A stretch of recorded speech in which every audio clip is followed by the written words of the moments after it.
Selamat datang di webinar workshop dan coaching system terkait dengan temanya adalah laporan keuangan dan proyeksi keuangan untuk bisnis kita tentunya biar lebih maju lagi ke depannya ya, seperti itu. Kemudian perkenalkan, nama saya Fuad Nur Hasan MKOM. Saya bertindak sebagai moderator kali ini, tidak sebagai pembicara ya, pembicara yang luar biasa. Ada Kak Alwa Rerizia yang langsung kita datangkan dari tidak kita datangkan ya, justru saya yang didatangkan ini karena ini adalah eventnya UBSI Kampus Pontianak ini ya. Baik, ini ada Mbak Alwa Rerizia. Terima kasih Mbak Alwa sudah bersedia untuk menjadi pembicara nih pada siang hari ini. Mudah-mudahan sehat selalu Kak Alwa, kemudian berkah selalu ilmunya nanti yang disampaikan ya. Baik, untuk sebelumnya, untuk kenyamanan bersama, mohon untuk menonaktifkan fitur mikrofon dari masing-masing device-nya, kemudian mengenakan headset agar nanti terdengar jelas apa yang disampaikan oleh Mbak Alwa untuk device-nya masing-masing. Kemudian yang paling penting lagi adalah teman-teman bisa menggunakan background sesuai dengan yang di-share oleh panitia, agar nanti pada saat dokumentasi saja sih Sophie. Jadi nggak usah panjang saat menggunakan background atau menyalakan kamera, tapi pada saat nanti dokumentasi oleh panitia, nanti boleh dinyalakan kameranya dan mengenakan background agar dokumentasinya menarik. Baik, sebelumnya akan saya bacakan susunan acara pada siang hari ini. Yang pertama adalah pembukaan. Yang kedua menyanyikan lagu kebangsaan Indonesia Raya. Kemudian yang ketiga nanti akan ada pemaparan materi dari Kak Alwa. Kemudian langsung tanya jawab apabila di tengah-tengah sesi mungkin nanti ada pertanyaan Kak Alwa boleh langsung saja langsung karena ini sifatnya adalah sharing session atau workshop. Jadi nanti apabila ada yang kurang jelas di titik mana Kak Alwa menyampaikan, nanti teman-teman boleh langsung raise hand atau di kolom chat ya, nanti bisa berinteraksi. Kemudian nanti tetap di akhir tetap kita buka sesi tanya jawab di akhir sesi juga. Jadi bisa dua opsi tanya jawabnya, boleh langsung interupsi ya, kalau bahasa langsungnya interupsi gitu ya, atau nanti di akhir acara. Baik, sebelum kita memulai acara pada siang hari ini, alangkah lebih baiknya kita berdoa dulu menurut agama dan kepercayaan masing-masing, agar apa yang kita lakukan pada siang hari ini mendapatkan keberkahan, mendapatkan ridho dari Allah Subhanahu wa Ta'ala. Berdoa menurut agama dan kepercayaan masing-masing, dipersilakan.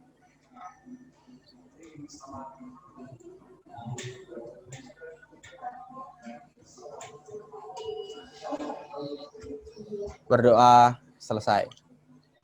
Untuk acara yang kedua, yaitu menyanyikan lagu kebangsaan Indonesia Raya. Bagi teman-teman yang masih menyala mikrofonnya, boleh minta tolong host untuk di mute, atau dari rekan-rekan panitia bisa mute dulu agar kondusif. Ya, baik, untuk memperingati dan mengenang jasa-jasa para pahlawan, marilah kita menyanyikan lagu kebangsaan Indonesia Raya dengan penuh penghayatan. 1, 2.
Baik, eh, acara selanjutnya adalah penyampaian atau pemaparan materi oleh Kak Alwa Rerizia. Kepada Kak Alwa, kami persilakan. Oke, siap. Terima kasih Bapak moderator yang luar biasa, yang pastinya tetap ganteng hingga hari ini ya. Bisa aja ini. Oke, bismillahirrahmanirrahim. Assalamualaikum warahmatullahi wabarakatuh. Waalaikumsalam Selamat siang, salam sejahtera untuk kita semua. Senang sekali hari ini saya Alwa Rizia bisa bertemu kembali dengan seluruh orang-orang kece di BSI Entrepreneur Center ya, BEC. Dan terima kasih yang tak terhingga tentunya untuk Bu Malasari, di mana kita ini adalah kolaborasi tahun ke-8 menuju tahun ke-9 dan mudah-mudahan selalu begitu ya. Hingga nanti bisa melahirkan entrepreneur-entrepreneur muda yang ada di Pontianak dan juga di seluruh Indonesia. Dan yang pastinya ini kampus terkece ya. Selalu setiap sekali saya mengisi seminar di BSI, saya selalu bilang jika dulu sebelum saya kuliah di kampus manapun saya tahu ada BSI, pasti the one and only choice-nya adalah kuliah BSI aja. Nah, jadi beruntunglah teman-teman yang hari ini di BSI dan yang pastinya manfaatin momen selama 3 tahun berada di BSI untuk menjadi sosok entrepreneur muda seperti saat ini kita ketahui bahwa CEO-CEO muda itu lahir dari kampus-kampus dan juga lahir dari lingkungan-lingkungan yang dibentuk dari inkubasi-inkubasi entrepreneurship seperti ini. Oke, materi saya hari ini materi yang sangat seksi dalam dunia bisnis karena kadang ini bisa membuat kita bangkrut dan kadang ini bisa membuat kita menjadi kaya raya ya. Jadi ini hal yang sering diinginkan seorang pengusaha tetapi sangat sering dilupakan. Apalagi kalau udah mulai jualan, uangnya udah mulai masuk laci itu nah lupa catat tapi sering di-shoppingin. Nah, itu yang jadi PR kita untuk para pengusaha-pengusaha pemula ya. Nah, tadi di chat saya sudah membaca lumayan banyak, ada juga yang dari pesantren, ada yang dari Budi Luhur, ada yang dari Cengkareng. Nah, untuk itu kalau misalnya sudah ada yang punya bisnis boleh di-share ya. Jadi nanti workshop ini saya berharapnya teman-teman yang ikut dalam workshop ini kita bisa sama-sama mulai menghitung atau juga mulai mengkalkulasikan report-report keuangan yang sudah dimiliki. Mungkin ada yang baru berencana membuka bisnis, ada yang udah punya bisnis tapi belum tahu cara menghitungnya, atau sering jualan tapi nggak tahu kok jualannya laku nih Kak, tiap hari 50 piece, 100 piece kok untungnya nggak ada. Mungkin perhitungan HPP-nya yang salah, jadi model marginnya nggak benar cara ngitungnya atau gimana. Nah itu coba kita sharing sama-sama ya, agar apa? Agar hari ini semuanya bisa dengan workshop ini menjadi lebih baik lagi. Tapi sebelum itu kita coba share dulu materi singkat yang ingin saya berikan agar seluruh peserta tidak merasa terlalu menakutkan ya hidup dengan dunia keuangan di dunia bisnis. Oke, kalau dilihat ini foto 3 tahun lalu terlalu cantik ya, kalau sekarang agak sedikit gitu jadi agak berbeda ya. Oke, ini profil saya, mungkin teman-teman ada yang bertanya siapa sih Kak Alwa. Nah, cara yang pertama mau nemuin saya itu bisa cari di Google, cari aja Alwa Rizia. Ini teman-teman pasti bisa ketemu kok profil saya atau cari di Instagram Alwari Rizia itu pasti udah ketemu. Kebetulan kalau untuk bisnis saya lulusan dari Makpus Institut Hermawan Kertajaya dan hari ini bergerak juga di kegiatan di Kibar Indonesia sebagai konsultan bisnis dan pastinya saat ini sedang mengembangkan juga di Kota Pontianak Indonesia Marketing Association di bawah naungan Makpus Institut dan juga Pak Hermawan Kertajaya. Nah, kenapa saya memilih dunia marketing dan juga analisis finansial seperti ini karena bisnis tanpa marketing tidak jadi apa-apa. Nah, tapi marketing tanpa analisis keuangan akan rapuh seperti rapuhnya hati saya kalau malam minggu nggak dapat chat dari Pak Fuad Asek. Bercanda lawan, bercanda kita nggak pernah chat soalnya nggak pernah simpan nomor handphonenya. Biar Iya. Tapi nggak kemarin nggak. minta katanya sama Bu Mala. Iya kemarin saya minta ada udah dikirim juga sama Mas siapa itu yang abang host sih. Abang Rangga. Iya, Bang Rangga ya. Tapi belum sempat saya chat ya. Mohon maaf sebelumnya, Pak. Baik, baik, baik. Setelah ini saya pasti chat. Oke, kita mulai dengan cara membuat laporan keuangan sederhana. Nah, saya nggak pengen banyak materi, kita lebih banyak diskusi saja setelah ini. Jadi untuk itu para peserta boleh siapkan memang pertanyaannya ya.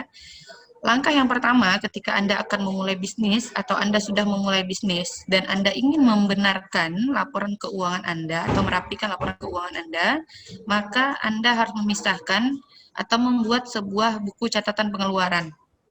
Nah, kenapa saya katakan di sini bukan mengumpulkan nota pengeluaran, tapi membuat buku catatan pengeluaran? Karena sering sekali seorang pengusaha itu belanja, membeli bahan-bahan operasional atau bahan produksi, itu ada struknya tapi lupa dicatat dan lupa disimpan. Sehingga ini membuat data-data dan fakta-fakta seputar keuangan yang kita keluarkan itu tidak ditemukan atau tidak dibukukan dengan baik. Nah, karena itu kita hari ini meminta salah satu syarat utama untuk memperbaiki sebuah prosedural pencatatan keuangan adalah dengan mempersiapkan buku catatan pengeluaran. Nah, tugasnya adalah catat semua pengeluaran mulai dari pembelian barang hingga pengeluaran jumlah biaya dengan jelas. Baik itu parkir, baik itu kegiatan apapun yang berhubungan dengan bisnis.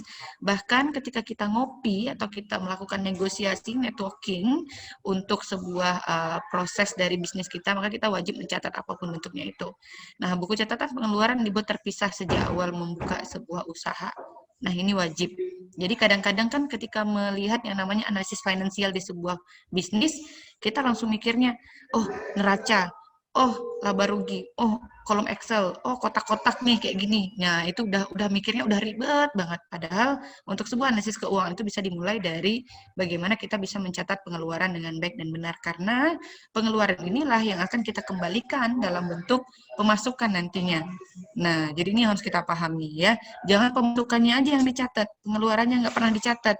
Karena nanti begitu di dalam kehidupan bisnis kita, dalam perkembangan bisnis kita, kalau kita cuma catat pemasukannya aja, nggak akan compare ya. Makanya banyak sekali kasus yang sering saya temui kalau saya megang sebuah bisnis atau berdiskusi dengan para pengusaha di lapangan, curhatnya begini, Kak, saya nih udah jual 100-200 piece loh, Kak. Tapi kok duitnya tuh rasanya dikit ya, Kak? Kok uangnya kok kayaknya nggak banyak ya? Sampai ada yang sering bilang, apa bisnisnya nggak berkah? Nah, berkah atau nggak berkah itu bukan soal logika. Itu soal antara kita sama Tuhan. Tetapi yang paling benar adalah dipetakan nggak berapa keuangan yang ingin Anda hasilkan dari bisnis Anda. Nah, ini yang paling penting. Dimulai dari dengan mencatat pengeluaran. Berikutnya adalah harus mencatat yang namanya pemasukan. Nah, ini paling rajin dicatat ya. Jadi kalau ini jarang diperintah tapi rajin banget dicatat. Bahkan kadang-kadang udah dicatat pun ditanya lagi sampai berkali-kali biar apa? Biar dicatat terus gitu. Padahal pemasukannya itu-itu aja biasanya. Nah, jadi buat buku catatan tentang pemasukan Anda agar apa? Agar Anda tahu seberapa jumlah uang yang hari ini Anda miliki dalam bentuk cash ataupun dalam bentuk piutang. Piutang itu apa, Kak Alwa? Piutang itu adalah uang yang hari ini harusnya orang bayarkan tetapi belum dibayarkan langsung secara tunai, tapi masih di tempat orang tersebut dan itu sudah menjadi pemasukan. Nah, sering saya temui bahwa ketika ada orang hari ini berhutang ya, wah, saya beli dong roti kamu misalnya 300 piece, misalnya pesan snack box ya. Nah, hari itu dia udah pesan, kita sudah antar barang, udah antar produk, tapi belum dibayar. Nah, itu namanya piutang. Dan itu harus dicatat di pemasukan hari itu. Kebanyakan para pelaku bisnis piutang itu dicatat ketika dia terima cashnya. Nah, ini yang menjadi permasalahan. Jadi pembukuannya tidak akan rapi. Karena apa? Dianggap nggak ada uangnya, bukan pemasukan. Padahal piutang adalah pemasukan yang hari ini kita kelola, kita terima, tetapi uangnya itu belum kita pegang. Nah, seperti itu ya. Oke, kemudian ketiga, setelah kita mencatat pengeluaran dan pemasukan, kita harus membuat yang namanya buku kas utama. Nah, buku kas ini merupakan gabungan antara buku catatan pemasukan dan pengeluaran. Penggabungan ini dimaksudkan untuk mengetahui lebih detail terkait seberapa besar jumlah kerugian ataupun keuntungan dari bisnis kita. Nah, selain itu, untuk sebuah buku kas, ini bisa dipakai sebagai dasar pembuatan perencanaan strategi. Sehingga bisnis kita ini mau seperti apa ke depan itu berdasarkan buku kas. Jadi bisa kita kelihatan nanti. Nah, ini ada apa namanya? Ada contoh, nanti kita coba buat seperti apa contohnya untuk buku kas ya. Jadi buku kas ini yang bisa menggambarkan berapa sih saya modal nih 50 juta. Benar nggak? Dengan 50 juta ini pengeluarannya benar, terus pemasukannya benar, jadi ini bisa punya transaksi yang real dengan bisnis kita. Nah, kemudian yang keempat adalah Anda harus punya yang namanya buku stok barang. Jadi ketika Anda, ini kan kebanyakan biasanya kalau saya megang bisnis tuh pengen usahanya tuh kuliner gitu ya. Nah, itu salah satu bisnis yang paling hot banget nih di Indonesia. Makanya banyak banget anak muda sekarang yang usahanya tuh kulineran-kulineran gitu. Tapi mereka kadang hanya mencatat pengeluaran aja tapi nggak catat stok barang. Sehingga misal lagi buat ayam fried chicken, barang masuk nih 30 potong. Yang mereka catat cuma pengeluarannya aja, beli ayam. Misalnya 30 potong itu 3 ekor ayam. 3 ekor ayam, udah. Tapi nggak dicatat stoknya. Ayam itu dari 3 ekor jadi berapa potong barang. Jadi berapa potong ayam goreng. Nah, itu yang bisa membuat kita lose quality control atau juga lose data dari kitchennya kita, dari dapurnya kita, atau dari bahan produksi kita. Gitu. Jadi stoknya ini harus dicatat. Terserah nanti misalnya bisnisnya mau buat donat, mau buat kopi, nah itu semua harus dicatat berapakah stok dari barang-barang yang ada di tempat kita. Kalau usaha jasa, apa yang bisa kita catat? Nah, catatnya itu misalnya dari segi administrasinya. Nah, itu harus kita catat hal-hal yang berhubungan dengan stok-stok yang ada di kantor kita. Nah, jadi kita tidak melulu cuma mencatat arus keluar dan juga arus masuk, tapi juga seperti apa stok yang ada di barang kita. Misalnya tiap hari barang keluar nih, ada 100 potong ayam, tapi kok pemasukannya kecil. Nah, itu kan bisa kita lihat, bisa kita compare nanti dengan data dari buku stok barang kita. Nah, kalau ini buku yang paling kita rekomen, buku kelima ya dari 4 buku yang sudah kita miliki. Makanya kalau di keuangan itu bukunya emang agak sedikit banyak ya, karena itu untuk analisa finansialnya. Nah, ini namanya buku inventaris barang, di mana buku ini digunakan untuk mencatat semua barang yang dimiliki perusahaan atau usaha, baik yang sudah dibeli maupun yang sedang diurus. Selain itu, buku ini dapat berfungsi supaya aset perusahaan tetap terkendali. Nah, ke depan misal nih, kita beli motor, kita beli printer, kita beli handphone, beli laptop, beli apa namanya meja, kursi. Nah, ini yang bisa menjadi aset dari perusahaannya kita, di mana buku inventaris barang ini adalah buku yang nanti akan menentukan adanya turunan grade. Misalnya nih, saya buka usaha waralaba, saya pesan gerobak, dan saya pesan mesin kasir. Nah, itu kan dalam tahun-tahun tertentu akan ada penurunan, akan ada growth-nya. Nah, itu yang akan kita cek dari buku ini. Karena kita belinya pakai uang, makanya nanti juga akan terkonek dengan neraca-neraca yang akan kita bahas. Nah, dari buku-buku catatan tadi, baru nih kita bisa masuk ke laporan neraca. Kebanyakan selama ini, orang kalau buka bisnis, tiba-tiba langsung mau buat neraca aja. Padahal itu kita harus basic datanya dulu. Data yang kita kumpulkan mulai dari tadi buku pemasukan, buku pengeluaran, buku kas, buku stok barang, buku inventaris. Dari kelima ini kita baru bisa tuh notalin apa-apa yang kita beli, apa-apa yang kita belanja, barulah kita bisa membuat yang namanya report finansial. Dimulai dengan yang paling simple, yang paling mudah adalah laporan neraca. Nah, laporan keuangan yang dibuat pertama kali adalah laporan neraca, di mana laporan neraca ini dapat menunjukkan seberapa besar harta yang dimiliki oleh bisnis kita atau perusahaan kita, serta berapa pula jumlah hutang yang sedang ditanggung. Nah, tapi pada neraca jumlah harta dan modal plus hutang nilainya harus sama. Nah, nanti kita lihat ya seperti apa prosesnya. Oke, nah ini laporan neraca ya. Kalau kita lihat di depan pada laporan neraca ini, nah ini di mana ada kas yang diberikan itu sebesar 53 juta. Nah, di mana di peralatan juga kita memiliki total finance sebesar 10 juta. Nah, peralatan ini otomatis dalam bentuk barang yang kita, uang yang kita membelikan barang-barang tersebut atau barang yang kita totalitaskan, akumulasikan dalam bentuk keuangan gitu. Nah, dari data-data ini kita bisa melihat, nah ini harusnya balance. Kenapa? Karena kalau dia balance berarti tidak ada kesalahan dalam pencatatan. Walaupun di sini angka kiri kanannya debit dan kreditnya berbeda. Nah, ini di mana kita ketika kas itu kita tarik, kemudian kita belanjakan, kita setorkan, kita lakukan operasional bisnis kita, maka itulah yang akan menjadi catatan yang dalam bentuk neraca dari buku-buku tadi yang sudah kita catat.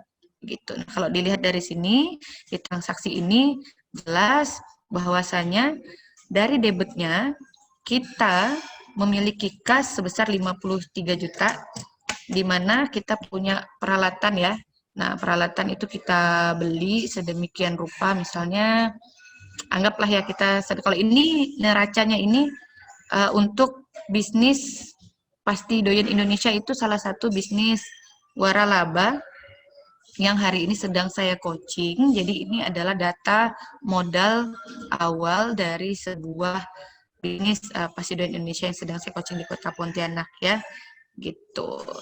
Jadi ini benar-benar data valid yang ini saya koneksikan langsung dengan data file yang sudah saya izin juga kepada ownernya buat bisa di-share ke kawan-kawan semua ya.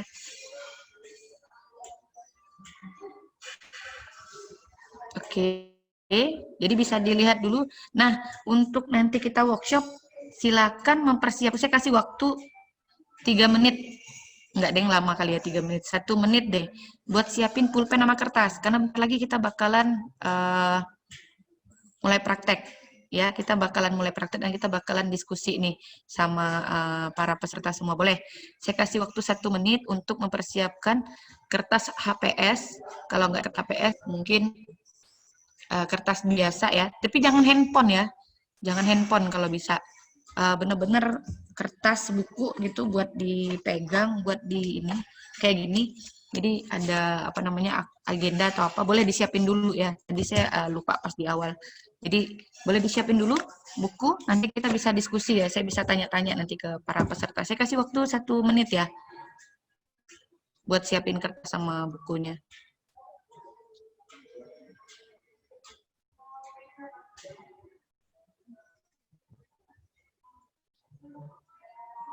Oke, waktu terus berjalan. Saya ikut belajar lagi ini ya. Janganlah, Biar Pak Mah udah bisa. makin Ini ini. sangat-sangat sederhana sekali.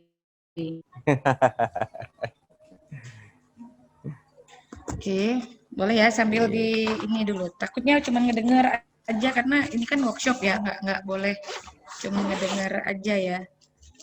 Saya juga tulis-tulis lagi nih. Nanti saya tulis di laptop juga sambil saya tulis-tulis di sini. Kita sama-sama hari ini ya. Karena workshop online ini harus step by step karena takutnya teman-teman tipe saya kan ngomongnya agak cepat nih. Nah, takutnya malah telat. Yang sudah mendapatkan buku dan kertas, boleh ngobrol di grup ya, bilang di chat. Oke, sudah gitu.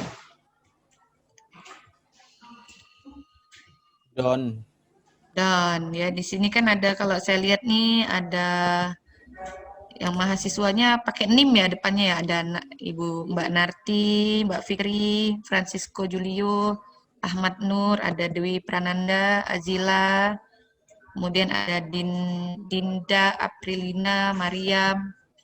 Nah, ini kan ada Gus Wafi, jadi banyak ya beberapa peserta yang namanya ada, saya bisa sapa nih.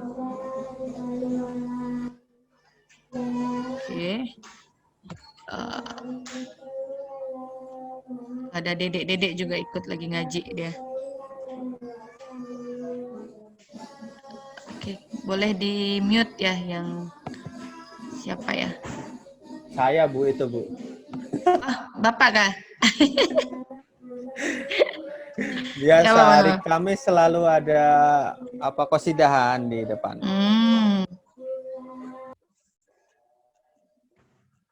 Oke. Nggak apa-apa, Pak. Sambil aja. Oke, sudah ya. Sudah ya, teman-teman peserta. Ini saya juga siapin pulpen sama kertas nih biar teman-teman juga enak ya. Nah, jadi kita lanjut nih. Ini contoh laporan neraca, di mana di laporan neraca ini kita bisa melihat keseimbangan dari pengelolaan uang dari bisnis kita. Nah, kita bisa memberikan keseimbangan yang seperti ini dalam bisnis kita, otomatis kita bisa nih melihat, oh hari ini saya punya beban segini ya, beban gaji ada 2 juta, modal yang disetor 5 juta nih buat ngebangun bisnis ini. Nah, ternyata bisnisnya masih ada utang nih sekian gitu. Nah, jadi kita bisa melihat secara gamblang. Kita lanjut lagi, nanti setelah ini baru kita coba praktek satu ya. Nanti boleh nyalain kameranya atau teman-teman boleh langsung tanya aja. Oke, kemudian laporan keuangan laba rugi. Setelah laporan neraca berhasil dibuat, selanjutnya diteruskan dengan menyusun laporan laba rugi. Laporan ini akan menunjukkan berapa sebenarnya keuntungan yang diperoleh. Nah, ini yang tadi kasus-kasus yang sering kita temui kalau keuangan kita nggak rapi, ternyata udah banyak jualan. Karena nggak benar ngitung marginnya, nggak benar ngitung HPP-nya, maka itu bisa membuat bisnis kita jadi marginnya kecil, sehingga mau jual sebanyak apapun kok keuangannya kecil ya. Nah, jadi ini dapat kita analisa dari laporan keuangan laba rugi. Nah, laporan keuangan laba rugi dibuat setiap kali periode akuntansi, misalnya per bulan, per minggu. Kalau ada beberapa kantor yang menganalisa laporannya itu tiap minggu, ada yang juga tiap bulan. Nah, itu tergantung dari bisnisnya masing-masing ya. Nah, ini contoh di mana penjualan selama kurang lebih di angka 3 bulan, di angka 1 bulan di bulan Februari, di angka 673 juta. Ternyata pengeluarannya berada di angka 537 juta. Maka bisa dilihat di situ. Oke, rugi laba bulan berjalan yaitu sekitar 136 juta. Nah, dari sini kan kelihatan nih. Nah, di laporan laba rugi ini operasionalnya itu dikeluarkan gitu, ditulis, dicatat. Jadi ada beban-beban yang dibayarkan gitu. Nah, gimana Kak kalau misalnya saya pakai halaman orang tua atau ruko orang tua, tetap kalau bisa dihitung. Nah, selama ini tuh saya sering banget nemuin kalau laporan di laba rugi sebuah bisnis itu kadang-kadang tidak totalitas mencatat apa aja yang menjadi keluarnya operasional dari sebuah bisnis kita gitu. Kalau di sini kan kita ada beban gaji karyawan, beban listrik, beban air. Kalau ternyata kita ada pinjaman dan kita ada yang harus kita bayar, contoh kayak di salah satu bisnis yang sedang saya pegang sekarang, dia itu pinjam uang orang tuanya. Nah, uang orang tuanya itu 50 juta. Nah, jadi di situ ada tuh biaya di setiap bulannya itu dia harus cicil ke orang tuanya. Nah, kalau di sini kan ada beban ngabang. Kalau kita bisa catat lagi, berarti nanti kalau misalnya dengan bisnis yang kita pinjam bukan di bank, tapi di orang tua kita, maka beban cicilan pengembalian modal itu harus ditulis juga. Jangan sampai pas ada ya segini, pas nggak ada ya segini. Nah, itu juga bisa melakukan perubahan nanti di catatan struktur keuangannya kita. Gitu. Kalau ini kan sudah ada nih inventaris toko, inventaris kantor, beban untuk penyewaan gedung, beban untuk angkutan penjualan.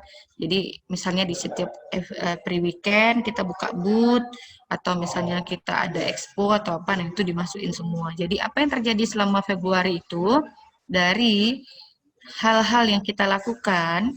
Nah, kemudian di sini nih harga pokok penjualan HPP. Nah, ini modal dari usaha kita. Contoh kita buat minuman kopi. Nah, minuman kopinya itu kan selama 1 bulan misalnya lakunya 10.000 piece. 10.000 piece itu pasti punya harga pokok penjualannya. Nah, kira-kira untuk membuat 10.000 piece minuman ini kita dapatnya berapa? Nah, makanya ini harga pokok penjualannya dimasukkan. Nah, harga pokok penjualan ini catatannya di mana tadi Kak Alwa? Kok tiba-tiba bisa tuh 494 bla bla bla bla bla, itu belinya di mana? Nah, tadi di buku pengeluaran, di stock of name, kemudian di buku inventory. Kita kan inventaris toko tuh bukunya di inventory, sedangkan kalau di harga pokok penjualan itu di buku pengeluaran kita. Nah, itu kan kita belanja tuh gula, kopi, beras, ayam, ikan, pokoknya kita beli apapun yang jadi bahan. Misalnya kita jualan stiker ya, stiker, bahan mentah stikernya gitu. Nah, itu ada di sana catatannya. Nah, jadi kalau di laporan laba rugi itu udah nggak lagi ngedetail. Di harga pokok penjualan itu berarti ditulis nih, beli beras, beli ini, beli ini, udah nggak lagi, udah langsung dari total yang tadi udah kita akumulasikan di buku kita sebelumnya. Jadi nggak ribet banget ngebuatnya. Nah, oke. Nah, kemudian laporan arus kas. Setelah membuat laporan laba rugi, selanjutnya bisa mulai dengan menyusun laporan arus kas. Tujuan pembuatan laporan adalah untuk mengetahui berapa jumlah arus kas yang masuk maupun yang keluar ya. Nah, ini laporan arus kas kita. Di Januari 2020, aktivitas operasional laba bersihnya kan kita nih ada nih dari laporan yang tadi, laporan laba bersih ini. Nah, ini kan laporan laba Februari nih. Nah, di Desember ternyata di Januari, di Desember kemarin ini kan kita bisa hitung misalnya. Nah, ini laba bersih nih dari laporan yang tadi nih kita punya laba bersih 124.550.000. Nah, penyusutan ini dari biaya aset biasanya. Misalnya nih kita beli motor nih, kita buat usaha jual minuman. Nah, motor tuh kita beli buat delivery online-nya. Nah, motor itu kan dari awal kita beli 15 juta, berarti menyusut. Nggak mungkin kalau kita jual hari ini tetap 15 juta, pasti turun harganya. Nah, penyusutan barang-barang seperti itu kita harus catat. Karena itu yang menentukan nanti tingkat dari bisnis kita itu punya nominal berapa. Nah, kemudian piutang, orang yang belum bayar utang ke kita.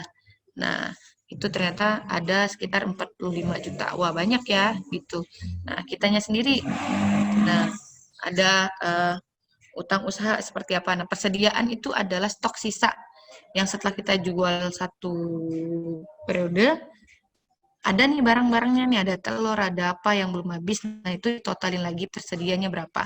Maka untuk di bulan berikutnya, kas operasional yang bisa kita gerakkan adalah senilai ini. Gitu. Nah, kemudian kalau untuk aktivitas inventaris, pembelian ini jangan dilihat dulu ke bawah, nggak apa-apa. Yang paling penting tuh bagian di atasnya, ya. Nah, kemudian aktivitas pendanaan, dividen dan sebagainya. Nah, ini nanti bisa kita bahas lebih detail. Tapi yang paling utama di bagian ini, untuk bagian kasnya ya. Biar kita tahu nih, ternyata sekarang kita kalau tadi di buku laporan neraca yang pertama, modal kas kita kan 53 juta tuh kita punya modal.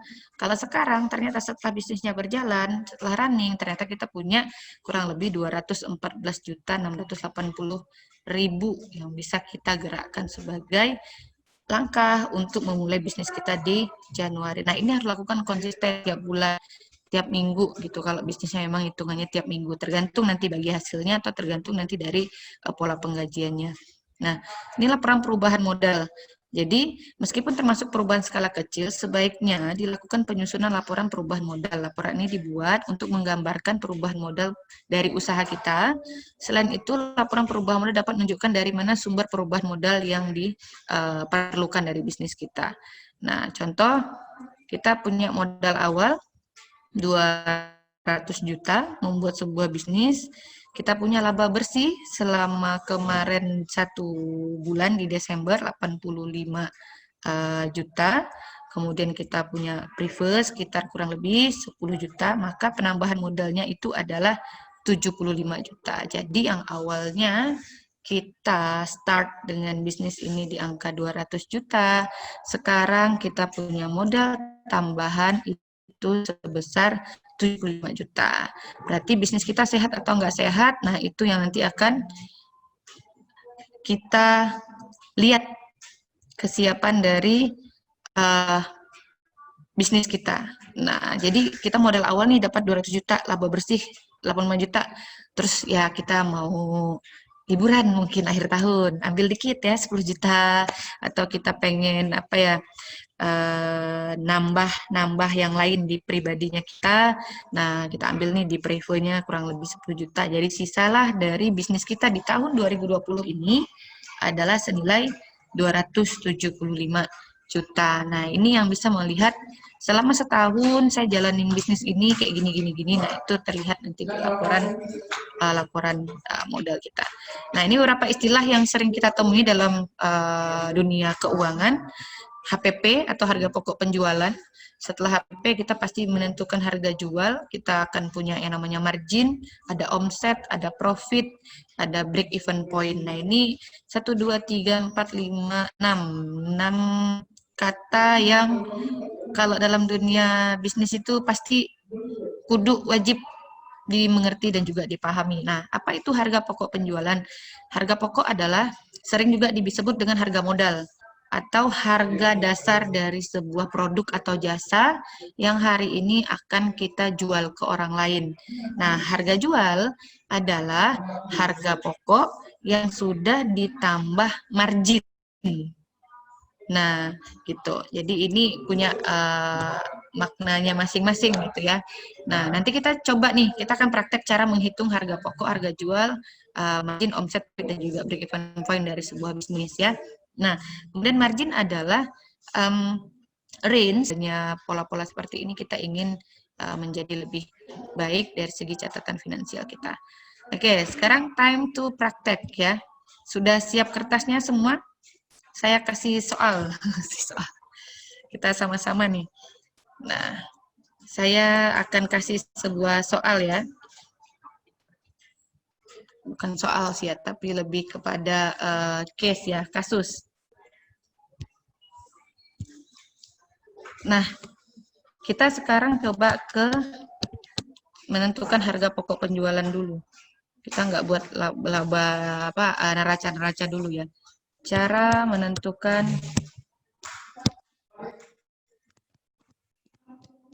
harga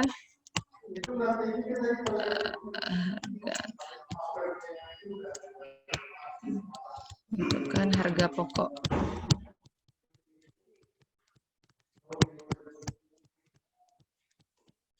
Oke. Nah, cara menentukan harga pokok penjualan, misal ya, ini produknya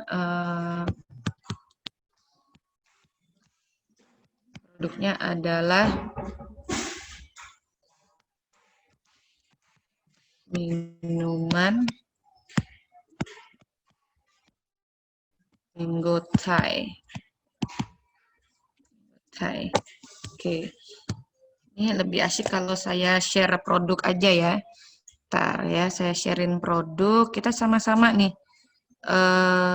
cek harga produk dari produk ini. Ntar ya, saya coba.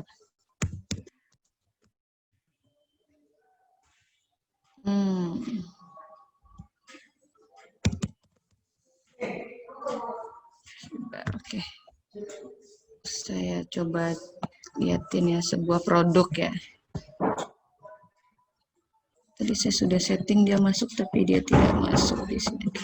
Nah, kita coba setting sebuah produk namanya minuman mango Thai ya. Nah, berapakah harga sebuah produksi mango Thai ini? Itu tergantung dari bagaimana cara kita bisa menentukan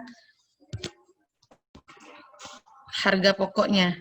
Nah, tahapan untuk menentukan sebuah harga pokok yang harus kita ketahui pertama kali itu adalah satu, resep. Nah, mango Thai ini harus kita terjemahkan dulu resepnya.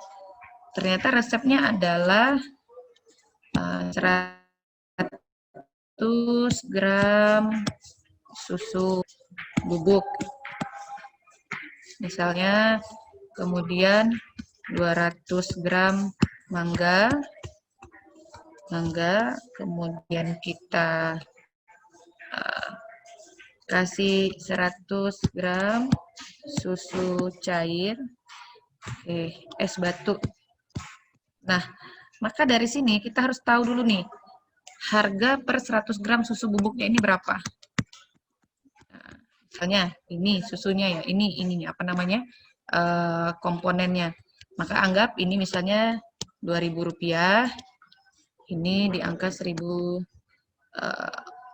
susu bubuknya kemahalan ya 2.000. Misalnya ini di angka 500 perak, ini di angka 1.750, 100 gram susu cairnya misalnya di angka 750, es batunya anggaplah di angka 150 perak. Nah, ini untuk ingredientnya. Yang kedua, setelah resep, kita harus tahu cost-nya, cost produksi. Nah, cost produksi dari si mango Thai ini kan memerlukan orang, memerlukan listrik, memerlukan blender kan, menggunakan blender, otomatis dia memerlukan yang namanya listrik. Oke. Nah, listrik. Kemudian kalau setelah melayani, orang itu pasti harus memberikan tenaganya agar bisa membuat mango Thai. Berarti ini karyawan. Nah, jadi kita harus hitung nih.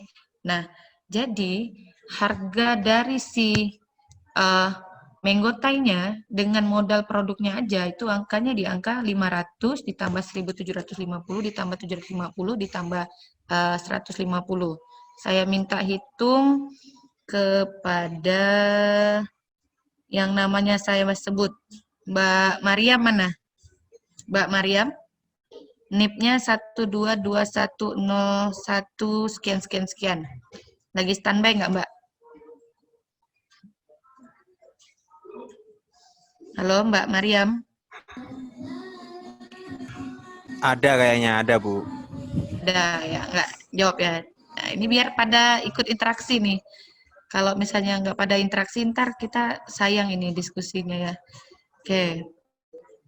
Mbak Azila, lagi standby nggak Mbak Azila?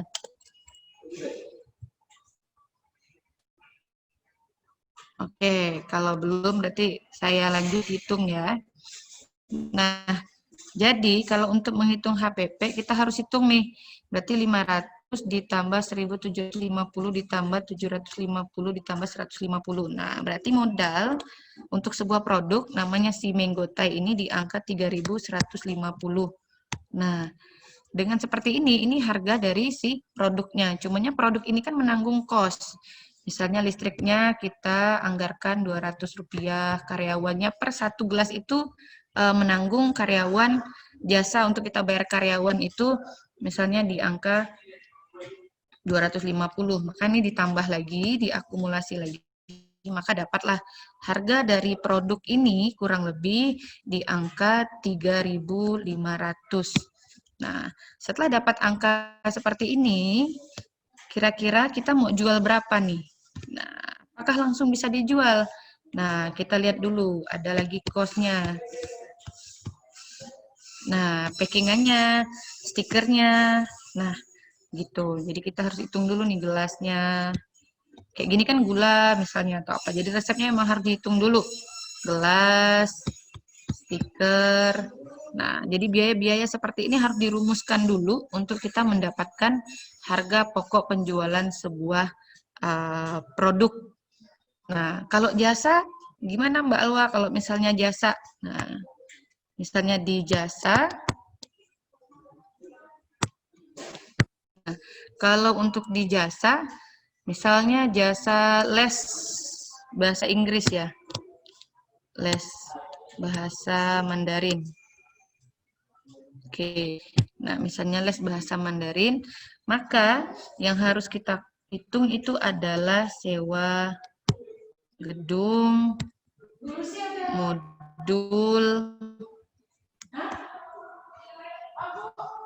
modul ya, modul, mentor, fasilitasnya misalnya ada Infokus, ada AC, oke, meja belajar dan semuanya. Nah itu harus dihitung dulu. Nah ini step yang benar-benar harus kita lakukan gitu. Jadi, kalau kita mau buat bisnis apapun ini yang kadang-kadang agak malesnya di awal, bukan males ya, ribet mungkin ya menurut sebagian orang. Jadinya tuh nggak detail gitu dalam merumuskan hal-hal yang seperti ini.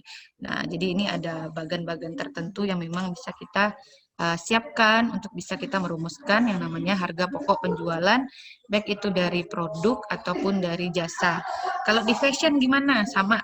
Kalau di fashion, kita harus hitung mulai dari jasa untuk mendesainnya, gambarnya, kemudian bahannya seperti apa, waktu pengerjaannya bagaimana, durasi untuk finishing seperti apa, apakah ada jasa untuk kita memberikan boleh dirombak atau tidak dirombak atau bagaimana. Nah, itu tergantung dari bisnisnya masing-masing. Kalau boleh tahu di sini ada yang sudah memulai bisnis kah? Teman-teman peserta seminar pada hari ini. Kalau ada boleh coba didiskusikan bisnisnya itu apa dan kita oke, nah ini ada nih di chat. Nah, Mariam ya. Kak Alwa, kalau saya hanya jual cemilan atau gorengan, kira-kira perlu nggak dibuat laporan? Dampaknya nanti apa ya kira-kira buat usaha kecil? Saya, kalau saya buatin laporan, saya nggak pede buat laporan secara usahanya masih kecil. Halo Mariam. Nah, ini bagus banget pertanyaannya si Mbak Mariam ya. Pertanyaannya Mbak Mariam ini bagus sekali. Jadi, kenapa kamu harus dari kecil itu benar-benar ngitung? Kamu pernah eh, berpikir nggak usaha gorengan kamu itu bisa jadi besar? Nah, kita bisa tahu bisnis kita itu jadi besar atau enggak setelah kita buat report keuangannya. Kamu boleh tulis nggak kamu jual gorengannya apa? Kita langsung jadiin studi kasus aja. Nah, Mariam, kamu boleh tulis kamu jualan gorengannya jenisnya apa aja. Ntar saya coba hitungin di sini ya. Jadi kita langsung di workshopin aja nih gorengan Mariam ya. Kira-kira gorengan Mariam ini bakalan punya keuntungan berapa banyak itu bisa kita hitung di sini. Jadi dengan kita membuat laporan keuangan itu Mariam, kita bisa tahu loh, kita target pengen punya penghasilan tuh berapa banyak dari jualan gorengan. Sekarang kalau ini, Mariam boleh nyalain mic-nya nggak? Saya pengen ngobrol.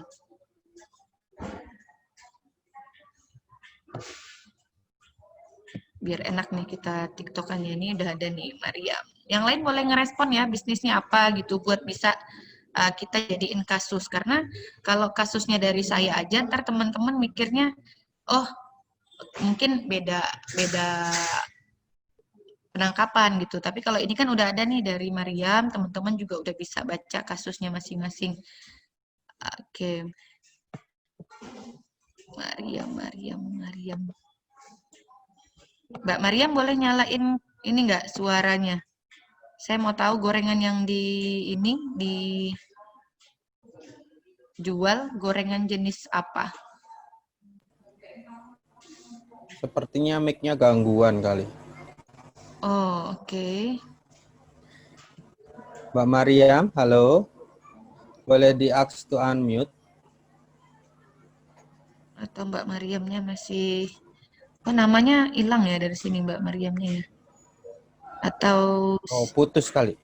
oh sih, putus ya. Oke. Nah, kita boleh ya lanjut dengan kasusnya Mbak Mariam ya. Jadi beliau nih jual gorengan, cemilan. Nah, jadi ini kita bisa nih hitung dulu step-stepnya kayak tadi, hitung HPP-nya. Misalnya kita jual risoles ya. Risoles ini kan satu kita hitung nih panir 2, gandum, kayak susu misalnya, air, telur. Kemudian untuk isiannya itu ada kentang, kemudian wortel, ada bumbu pastinya. Oke. Nah, ini semua harus dihitung dulu. Setelah ini semua dihitung nih dapat nih untuk menghasilkan misalnya panir gandum 1 kilo yang menjadi harus ada bahan pokoknya. Nah, bahan yang kita kunci di sini adalah gandumnya. Nah, dari 1 kilo gandum, dimana kalau untuk isiannya kan kita pegang di kentangnya nih. Oke, nah 1 kilo gandum sama dengan berapa risoles. Oke, risoles itu kan yang ada kulitnya itu kan. Nah, misalnya nih 1 kilo kulit risol itu kita bisa membuat kurang lebih di angka 30 buah. Nah, ternyata belanjaan ini habisnya di angka 67.000 misalnya. Nah, maka 67.000 dibagi 30 buah. Nah, dengan begitu dapatlah harga pokok dari setiap produk ini HPP-nya 67.000. 67.000 dibagi 30. Maka harga per satu risol ini adalah di angka 2.300 rupiah. Nah, dengan angka segini, HPP-nya udah dapat, maka kita tentuin nih harga jualnya. Oke, harga jual. Nah, harga jualnya berapa nih? Dari angka 2.300 kita jual per biji ternyata 5.000.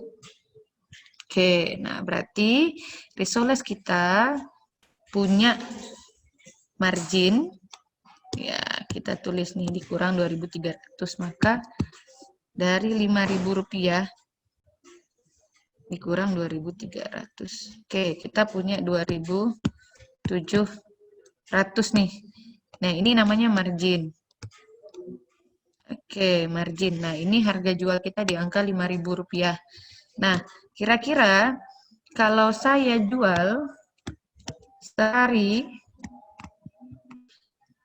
bisa jual 60 risoles, maka total omset saya sama dengan 60 dikali 5.000.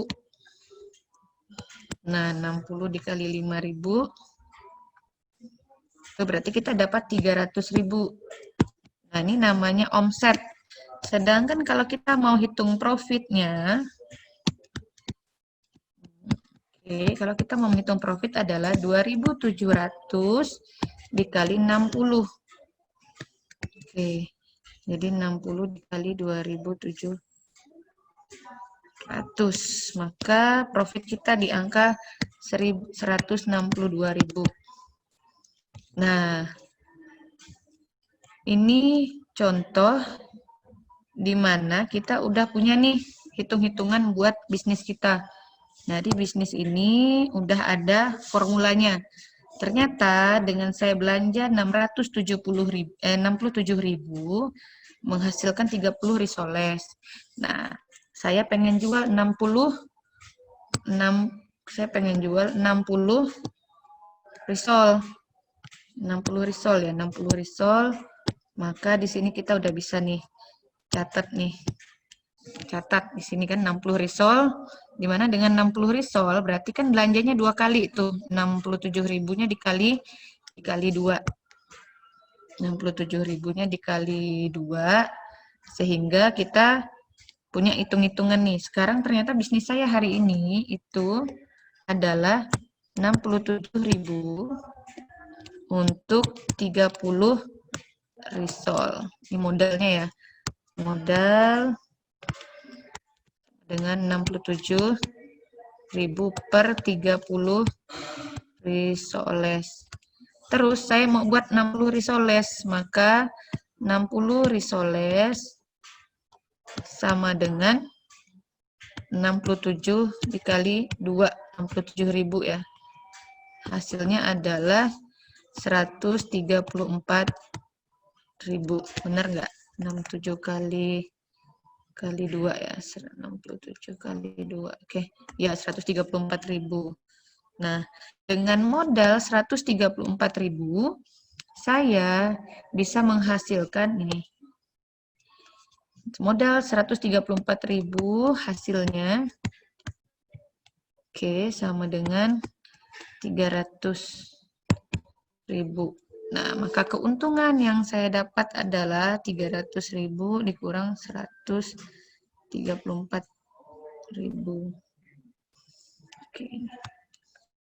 Jadi sama dengan 166.000. Nah, ini nih yang bisa menjadi patokan kita bahwa oh iya ternyata bisnis saya ini kalau saya pengen punya penghasilan nanti, ini kan dalam sehari nih 60 biji. Kalau sebulan berapa? Nah, kalau sebulan berarti kita tinggal kalikan. Kalau sebulan 1 hari, dapatnya 300.000.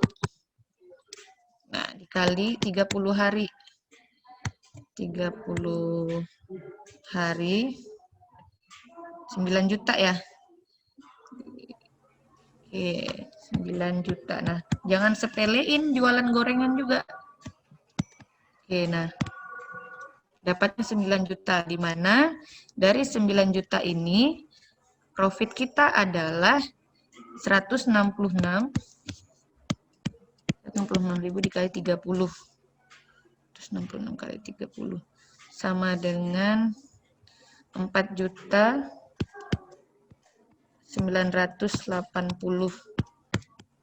Ini gambarannya. Nah, ini nanti data-data yang tinggal kita masukkan ke dalam neraca kita. Misalnya kita pengen buat laporan yang pertama tadi. Nah, tinggal kita buatin aja nih. Ini laporan-laporan singkatnya ini agak kecil ya.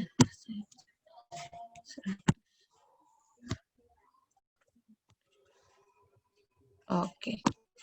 Nah, jadi ini yang bisa kita grab buat kita punya apa namanya data basic sebelum kita melakukan pembukuan. Nah, inilah yang dibutuhkan buat sebuah pencatatan dalam sebuah bisnis. Dan kalau kayak gini kita bisa lihat proyeksinya ke depan.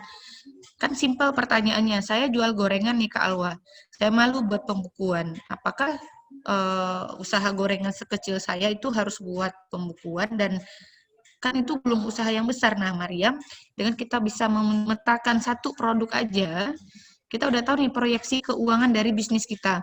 Kalau seperti ini, sebulan dari Risoles aja bisa 9 juta. Gimana kalau ada produk-produk turunan yang lain? Korket, bakwan. Nah, makanya jangan heran kalau ada usaha gorengan itu yang bisa sangat-sangat viral. Kayak di Jakarta itu kan ada tuh bakwan Pontianak atau pisang goreng Pontianak dan sejenisnya. Atau juga di sana banyak ya kimbap apa ya kayak gorengan atau makanan-makanan jajanan street food yang oke. Jadi itu kita harus benar-benar coba hitung sedemikian rupa karena ternyata setelah dihitung tuh gede loh hasilnya. Punya totalitas yang cukup gitu dalam sebuah proses di sebuah bisnis. Ini tinggal kita inputin di Excel nih. Kalau misalnya kita mau langsung buat ya tinggal kita buat di Excel ya. Oke. Kita coba buatin laporan laba ruginya ya. Kita coba buatin. Namanya kita buatin nih gorengan Mariam ya. Oke. Kita buat di sini. Oke, nah dibuatkan di gorengan Mariam, kita buat dulu laporan neracanya ya. Neraca gorengan Mariam. Oke, nah kita tinggal buat di sini. Yang pertama, tadi anggap nih si Mariam ini dia pertama kali buat apa namanya ya, modal bisnisnya anggaplah di 500.000 ya. Gorengannya jadi berapa kalau 500.000 ya? Kita bisa langsung buat di sini ya. Biar enak nih 1, 2, 3. Biar teman-teman punya bayangan gitu buat bisa ini ya. Oke, nah ini.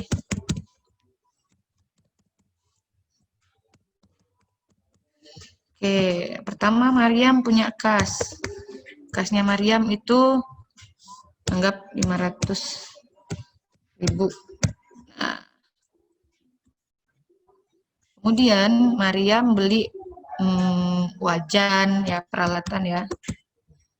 Mariam anggap pinjam lah sama mamanya atau bagaimana gitu ya. Nah, ini kita bisa mulai nih dari data-data tadi itu kita bisa buat ya. Dari data ini tadi kita udah bisa buat nih laporan laba ruginya juga sudah ada. Kalau misalnya mau langsung buat laporan karena Mariamnya belum bersuara, kita coba buatin aja untuk laporan yang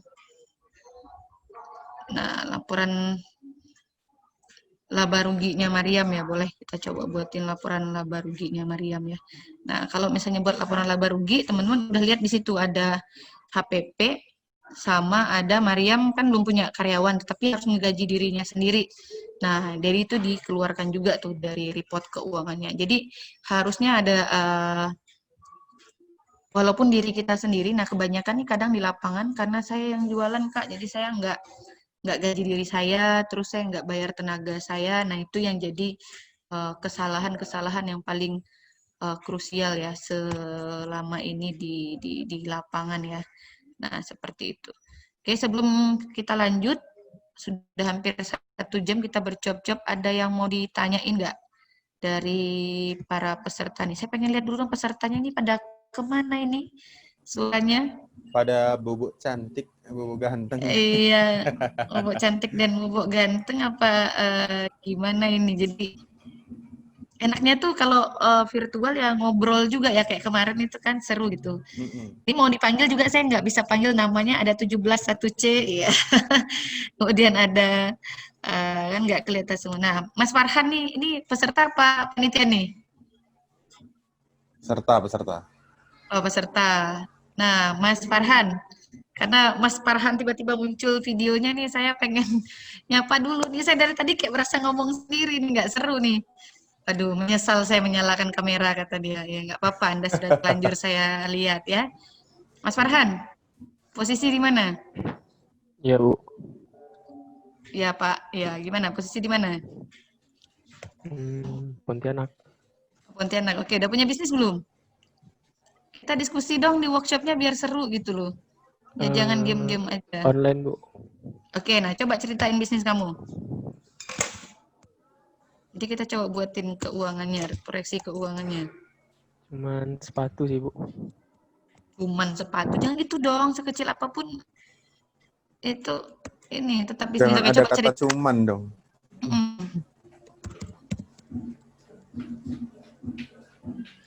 Oke, coba, Mas.